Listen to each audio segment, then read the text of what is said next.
नमस्कार दोस्तों अगर आपको भारत और वेस्टइंडीज के बीच में खेला गया दूसरा T20 मुकाबला पसंद आया हो तो आप इस वीडियो को एक लाइक जरूर करिएगा। दोस्तों इस वीडियो का लाइक टारगेट 400 लाइक्स का है, तो दोस्तों इस वीडियो को आप दिल से लाइक जरूर करें।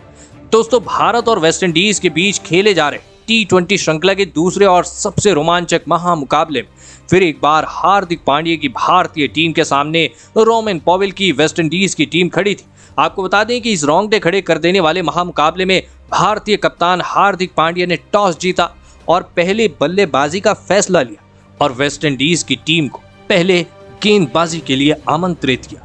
उसके बाद रनों की बारिश करने के इरादे से भारतीय टीम के दो दिग्गज ओपनर बल्लेबाज मैदान में उतरे। ईशान किशन और शुभमन गिल के कंधों पर इस महामुकाबले में अपनी टीम को एक विस्फोटक ओपनिंग शुरुआत दिलाने की जिम्मेदारी थी, लेकिन वेस्टइंडीज की तेज गेंदबाजी ने भारतीय टीम की इन उम्मीदों को पारी के शुरुआती ओवरों में ही तोड़ दिया और गेंदबाजी डालने आए अल्जारी जोसेफ ने शुभमन गिल को सिमरन हेटमायर के हाथों कैच आउट करा दिया। आपको बता दें कि शुभमन गिल 9 गेंदों में सिर्फ 7 रन बनाकर चलते बने आउट हो गए। शुभमन गिल के जल्दी आउट हो जाने के बाद अब भारतीय टीम की तरफ से सूर्य कुमार यादव को बल्लेबाजी करने भेजा गया, लेकिन सूर्य कुमार यादव विकेट गिरने के अगले ही ओवर में कायल मेयर्स के हाथों रन आउट हो गए। सूर्य कुमार यादव 3 गेंदों में 1 रन बनाकर आउट हो गए। भारतीय टीम ने एक के बाद एक 2 बड़े विकेट गिरने की, जी हां, आपको बता दें कि एक के बाद एक 2 बड़े बल्लेबाजों खो दिया था, जिस वजह से भारतीय बल्लेबाजी दबाव में थी। लेकिन अब भारतीय टीम की तरफ से अपने पिछले मुकाबले में,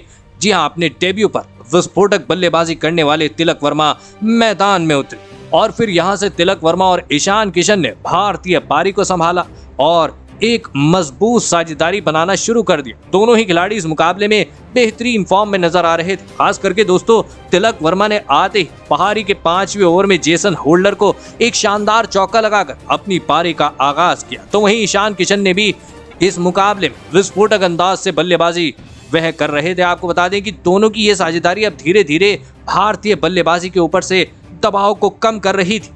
तिलक वर्मा इस मुकाबले में गजब की, जी हां, इस मुकाबले में भी गजब के फॉर्म में नजर आ रहे थे। इन दोनों ने मिलकर लगभग पारी के 9वें ओवर तक बल्लेबाजी करी और अपनी टीम को 60 रनों के पार पहुंचा दी।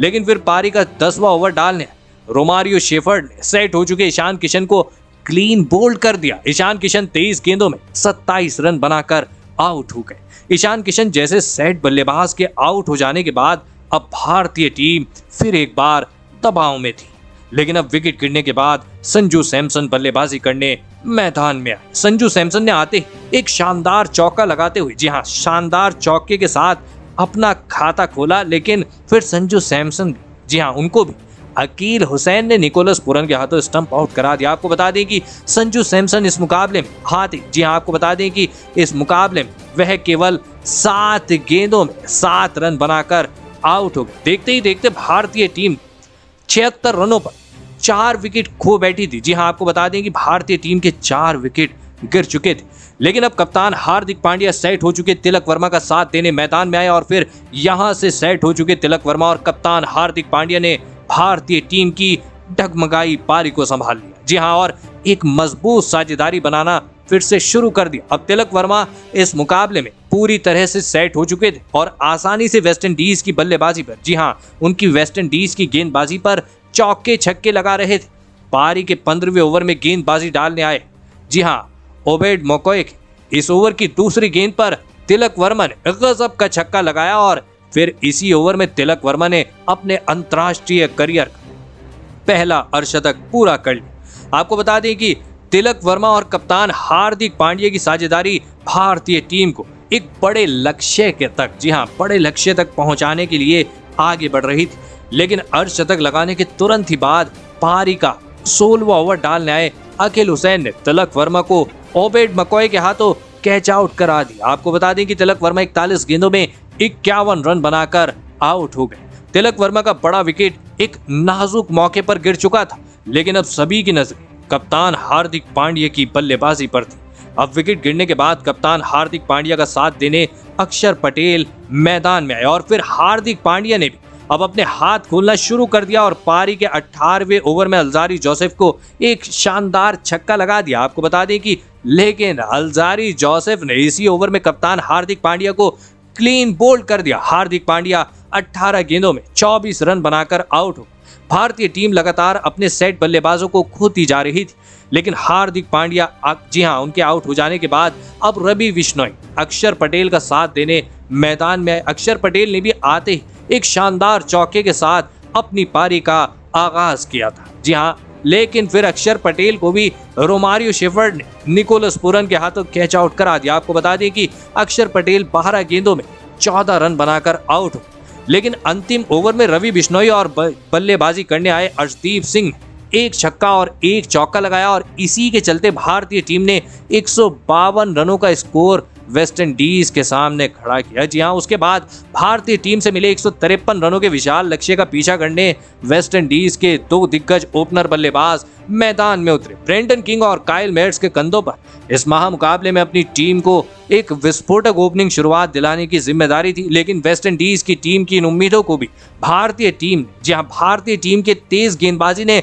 धूल में मिला दिया और गेंदबाजी डालने आए कप्तान हार्दिक पांड्या ने इस पारी के पहले ही ओवर की पहली ही गेंद पर ब्रेंडन किंग को सूर्य कुमार यादव के हाथों आउट करा दिया। आपको बता दें कि वह कैच आउट हो गए। ब्रेंडन किंग बिना खाता खोले ही आउट हो गए। ब्रेंडन किंग के जल्दी आउट हो जाने के बाद अब वेस्ट इंडीज की टीम की तरफ से जॉनसन चार्ल्स को बल्लेबाजी के लिए भेजा गया, लेकिन पारी ये पहला ही ओवर जॉनसन चार्ल्स के लिए भी आखिरी ओवर साबित हुआ और हार्दिक पांड्या ने जॉनसन चार्ल्स को भी तिलक वर्मा के हाथों कैच आउट करा दिया। जॉनसन चार्ल्स 3 गेंदों में सिर्फ 2 रन बनाकर आउट हो गए। पारी के पहले ही ओवर में कप्तान हार्दिक पांड्या ने वेस्ट इंडीज के टॉप ऑर्डर की धज्जियां उड़ा दी थी, लेकिन अब निकोलस पूरन बल्लेबाजी करने मैदान में उतरे और फिर निकोलस पूरन ने काइल मेयर्स के साथ मिलकर भारतीय गेंदबाजी पर पलटवार करके दिखाया और विस्फोटक अंदाज से चौके छक्के लगाना शुरू कर दी।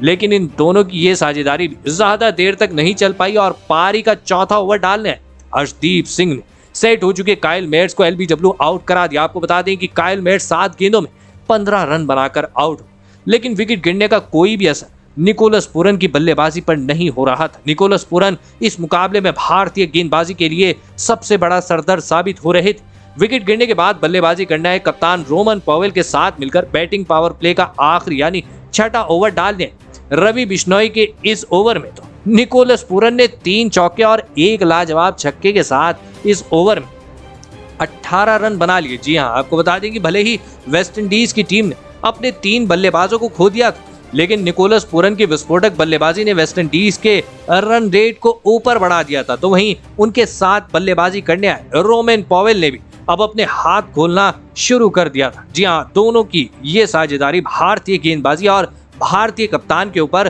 दबाव बहुत ही ज्यादा बढ़ा रही थी। और फिर इसी बीच निकोलस पूरन ने अपना इस मुकाबले का तूफानी अर्धशतक पूरा कर लिया। निकोलस पूरन और रोमन पॉवेल ने मिलकर लगभग पारी के 9वें ओवर तक बल्लेबाजी करी और अपनी टीम को 89 रनों तक पहुंचाया, लेकिन फिर पारी के 10वें ओवर में 10वां ओवर डालने आए कप्तान हार्दिक पांड्या ने वेस्ट इंडीज के कप्तान रोमन पॉवेल को मुकेश कुमार के हाथों आउट करा दिया। रोमन पॉवेल 19 गेंदों में 21 रन बनाकर आउट हो गए। इस समय पर अब भारतीय टीम के पास इस मुकाबले में वापसी करने का बढ़िया मौका था, लेकिन ऐसा नहीं हुआ। विकेट गिरने के बाद बल्लेबाजी करने आए सिमरन हेटमायर के साथ मिलकर फिर एक बार उसी तेजी से निकोलस पूरन ने वेस्ट इंडीज की पारी को आगे बढ़ाना जारी रखा। आपको बता दें कि निकोलस पूरन जल्द से जल्द इस मुकाबले को खत्म करना चाहते थे।